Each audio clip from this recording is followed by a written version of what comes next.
Hello everyone, कैसे हैं आप सब। I hope you are well and I am Aaradhya Shrivastava. और आज हम स्टार्ट करेंगे चैप्टर नंबर फर्स्ट का एक्सरसाइज 1.2। इसके पहले वीडियो में 1.1 वीडियो जा चुका है एक्सरसाइज का। अब हम स्टार्ट करेंगे 1.2। आइए फर्स्ट क्वेश्चन देखते हैं। State with the following statement are true or false, justify your answer. हमसे क्वेश्चन कह रहा है कि कुछ यहाँ पे क्वेश्चंस दिए हुए हैं, स्टेटमेंट दिए हुए हैं, हमें बताना है कि ये ट्रू है कि फॉल्स है। सबसे पहला है every irrational number is a real number. ठीक है, क्या हर इरेशनल नंबर रियल नंबर है? तो रियल नंबर क्या होता है? रियल नंबर किससे बने होते हैं? रियल नंबर रेशनल और इरेशनल दोनों से बने होते हैं ना रियल नंबर। ठीक है, रियल नंबर क्या होता है? जो इरेशनल और रेशनल दोनों मिलकर बने होते हैं रियल नंबर। तो हम ये कह सकते हैं कि every irrational number real number हो सकता है, क्योंकि इरेशनल नंबर रियल नंबर का एक पार्ट है। ठीक है, तो इन दोनों के मिलकर ये बनता है। तो हम कह सकते हैं कि रियल नंबर इरेशनल नंबर दोनों क्या है, मतलब इरेशनल नंबर और इरेशनल दोनों मिलकर रियल नंबर बनता है। तो हम ये कहेंगे कि रियल नंबर का ही एक पार्ट है इरेशनल नंबर, तो every irrational number real number हो सकते हैं। तो ये स्टेटमेंट हमारा ट्रू हो जाएगा। ठीक है, नेक्स्ट है every point on the number line is of the form root m where m is a natural number. यहाँ कह रहा है कि नंबर लाइन पर एवरी पॉइंट रूट एम हो सकता है जहाँ पर एम नेचुरल नंबर है। ये मेरी नंबर लाइन है, ये 0.0, राइट साइड पॉजिटिव नंबर और लेफ्ट साइड निगेटिव नंबर। ठीक, तो हम पॉजिटिव नंबर को तो हम रूट में लिख सकते हैं ऐसे, ठीक ये, लेकिन हम निगेटिव नंबर को रूट में नहीं लिख सकते हैं ऐसे, या फिर ऐसे करके हम ऐसे नहीं लिख सकते हैं। तो हम यहाँ क्या कहेंगे? Every point on the number line is the form of m where m is a natural number. क्या नंबर लाइन पर हर पॉइंट रूट एम हो सकता है, और जहाँ पर एम क्या है? नेचुरल नंबर है। लेकिन यहाँ पे नंबर लाइन पे हर पॉइंट रूट एम नहीं हो सकता है, क्योंकि नेचुरल नंबर क्या होते हैं? वही जो 1 2 3 4 होते हैं। तो 1 2 3 4 को रूट एम लिख सकते हैं, लेकिन माइनस को तो रूट 1 या रूट -2 नहीं लिख सकते हैं ना। तो ये स्टेटमेंट क्या हो जाएगा? फॉल्स हो जाएगा, क्योंकि नंबर लाइन पे हर पॉइंट रूट एम में या रूट में नहीं रहेंगे। थर्ड है every real number is an irrational number. ये फर्स्ट ही स्टेटमेंट का अपोजिट है। इसमें इरेशनल नंबर रियल नंबर पूछा है, इसमें पूछा है कि क्या हर रियल नंबर इरेशनल हो सकते हैं। तो रियल नंबर इरेशनल नंबर नहीं हो सकते हैं। जैसे कि रेशनल नंबर क्या होता है कि रेशनल और इरेशनल से बनता है ना। लेकिन इन दोनों के जब ये दोनों मिलते हैं तभी रियल नंबर बनता है। तो हम ये कहेंगे कि रियल नंबर का ही एक पार्ट है रेशनल और इरेशनल।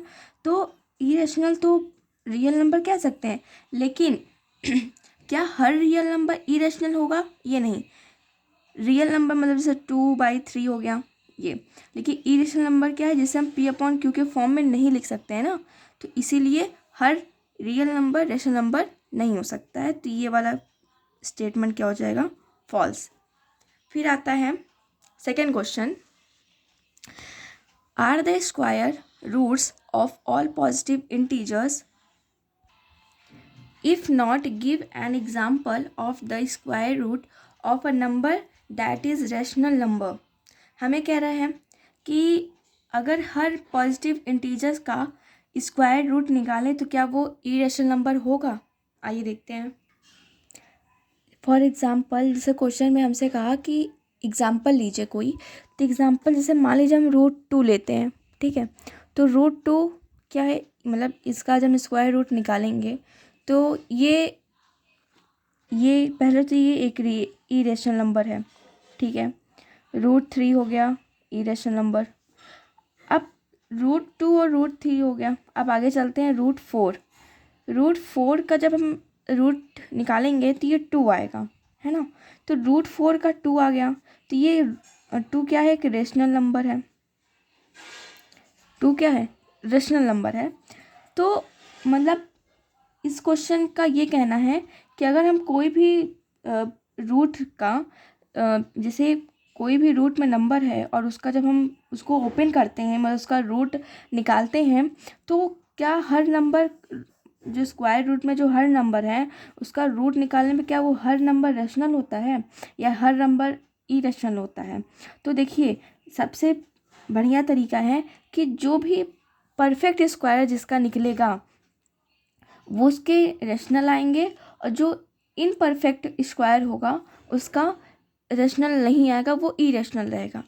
जैसे जैसे √2 है, इसका जब हम स्क्वायर रूट निकालेंगे तो क्या आएगा, जो नंबर आएगा वो क्या आएगा, इरेशनल आएगा। इरेशनल आएगा क्योंकि वो परफेक्ट नहीं आएगा। अब इसी जगह अगर हम √4 का निकालें तो √4 का जो स्क्वायर आएगा, स्क्वायर रूट जब निकालेंगे तो वो √2 आएगा, ठीक है। √2 मतलब 2 आएगा, √2 नहीं, 2 आएगा। तो 2 क्या है, एक रेशनल है। अब जैसे √9 है, √9 को जब हम निकालेंगे, उसका √9 को जब सॉल्व करेंगे तो ये 3 आएगा। तो 3 क्या है, एक रेशनल है ना। तो जो परफेक्ट स्क्वायर हैं उसको जब हम सॉल्व करेंगे, ठीक है, तो वो रेशनल आएगा। लेकिन जो इनपरफेक्ट स्क्वायर हैं उसको जब हम सॉल्व करेंगे तो वो इरेशनल ही आएगा। जैसे कि √2 हो गया, √3 हो गया, √5 हो गया, √7 हो गया। इन सब का जब स्क्वायर रूट हम निकाल लेंगे तो वो इरेशनल आएगा। और इसी जगह पर अगर हम √4, √9 या फिर हम √16 निकालेंगे या √25 निकालेंगे, तो इसका जब ओपन करके इसको जब सॉल्व करेंगे, इसका जो नंबर आएगा सॉल्व करने पर, तो वो रेशनल रहेगा। मतलब कि इनपरफेक्ट स्क्वायर जब हम निकालेंगे तो इसमें इरेशनल आएगा, ठीक है। लेकिन जब हम परफेक्ट स्क्वायर निकालेंगे तो इसका रेशनल आएगा, ठीक है। इसका क्या आएगा, रेशनल। जैसे इनपरफेक्ट का मतलब जैसे स्क्वायर 2 हो गया, √2 है, √3 है, √5 है, √7 है। इन सब का जब हम निकालेंगे तो इरेशनल ही आएगा। और उसी जगह पर हम √4, √9 या √16 वगैरह का निकालेंगे, √16 का अगर निकालेंगे तो 4 आएगा। तो 4 क्या हो गया, एक रेशनल नंबर है। तो ये हम ये कहेंगे कि अगर हम किसी भी इनपरफेक्ट स्क्वायर निकालेंगे तो वो इरेशनल आएगा, और अगर हम परफेक्ट स्क्वायर निकालेंगे तो वो रेशनल आएगा। अब नेक्स्ट क्वेश्चन है हमारा, so how √5 can be represent on the number line. हमें √5 को नंबर लाइन पे रिप्रेजेंट करना है। सबसे पहले एक रफ वर्क करते हैं इसी क्वेश्चन को, उसके बाद हम उसको सॉल्व करेंगे। तो एक हमें पहले राइट एंगल बना लेना है, ये ठीक है। ये हमने राइट एंगल बनाया, पहले हमने राइट एंगल बना लिया है, ठीक है। इसका नाम करते हैं AB और ये O। ये हमारा बेस हो गया और ये हमारा क्या हो गया, परपेंडिकुलर, और ये हाइपोटेन्यूस हो गया, ठीक है। इसको 2, इसको 1 हम रखेंगे, ठीक है। इसको 2 और इसको 1। अब हम यहाँ पे पाइथागोरस का रूल लगाएंगे। पाइथागोरस का रूल मतलब h² इक्वल हो जाएगा p² और प्लस base², ठीक है। तो या फिर हम यहाँ कह सकते हैं h² का मतलब OA हमको निकालना है, तो OA का स्क्वायर और p² यानी परपेंडिकुलर यानी कि AB का स्क्वायर और प्लस बेस यानी कि OB का स्क्वायर, ठीक। O है हमें निकालना है, ठीक है। AB क्या है, 1 है, तो 1 का स्क्वायर प्लस OB क्या है, 2 है, तो 2 का स्क्वायर, ठीक है। OA² इक्वल हो जाएगा 1 का स्क्वायर 1 और 2 का स्क्वायर 4, यानी कि OA² इक्वल हो जाएगा 5, ठीक। तो OA क्या हो जाएगा, √5, ठीक। तो OA यानी कि OA हमारा ये है, तो OA हमारा क्या आ जाएगा, 5 आ जाएगा। अब इसको हमको जो √5 आया है इसी को हमको नंबर लाइन पे बताना है। नंबर लाइन यहाँ बनाएंगे, ठीक, ये ठीक है। अब यहाँ पे बीच में 0.1 मतलब 0। अब हमको पता है कि कुछ देर पे 1 रहता है और कुछ देरी पे 2 रहता है, ठीक है, ये रहता है, ठीक है ना यहाँ पे। तो अब यहाँ पे हमको 2 चाहिए ना, क्योंकि यहाँ पे हमने बेस को क्या माना है, 2 माना है, तो ये O हो गया, इसको हम मान लेते हैं B, ठीक है, सही है, B मान लेते हैं, ठीक है। ये हमने B मान लिया, यानी कि ये हमारा क्या हो गया, बेस हो गया। इसमें हमारा 1 का कोई ज़रूरत नहीं, यानी कि 0 और 2 हो गया। अब यहाँ 2 पे हम एक परपेंडिकुलर ड्रॉ करेंगे, ठीक है, एक ही हमने परपेंडिकुलर ड्रॉ कर लिया, ठीक है, ये हमने क्या कर लिया, परपेंडिकुलर ड्रॉ कर लिया। और यहाँ से हम एक वो लगाएंगे, मतलब जो ओरिजिन रहेगा वो करेंगे, ठीक है। अब देखिए ये हमारा क्या हो गया, OB बेस हो गया, यहाँ पे हम A लिख देते हैं, ये क्या हो गया, परपेंडिकुलर, और ये क्या हो गया मेरा, ये OA, ठीक है, जो यहाँ मैंने फिगर बनाया था सेम वो चीज़ यहाँ पे बन चुका है। अब देखिए ये मेरा 2 है, यानी कि ये मेरी 2 यूनिट है ना, हमने यहाँ 2 लिया था, यहाँ पे मेरी 2 है, तो ये इक्वल है। अब यहाँ पे 1 है, हमने जो यहाँ पे हमको क्या करना है, जो परपेंडिकुलर है यहाँ पे हमको 1 लेना है, यानी कि 1 यूनिट तक। अब जो ये हमने परपेंडिकुलर ड्रॉ किया है, हमको इसमें 1 यूनिट करना है, क्योंकि हमने यहाँ 1 लिया है ना, तो 1 लेंगे, यानी 1 सेंटीमीटर स्केल से अपने लेंगे। तो यहाँ देखिए सेंटीमीटर 1, ठीक है, यहाँ पे, और यहाँ पे देखिए जो ये 1 लिखा है, ये जो 1 लिखा है शायद दिख रहा होगा, तो ये जो 1 है यहाँ पे जो बड़ी लाइन है वो यूनिट 1 तक आती है यहाँ तक, तो इस बड़े लाइन को हम यहाँ रखेंगे, ये यहाँ पर, ठीक है, तो यहाँ पे यानी कि ये तक इतना हमारा क्या हो गया, 1, इतना मेरा हो गया 1, ठीक, इतना जो मेरी दूरी हो गई वो हो गई 1, ठीक है।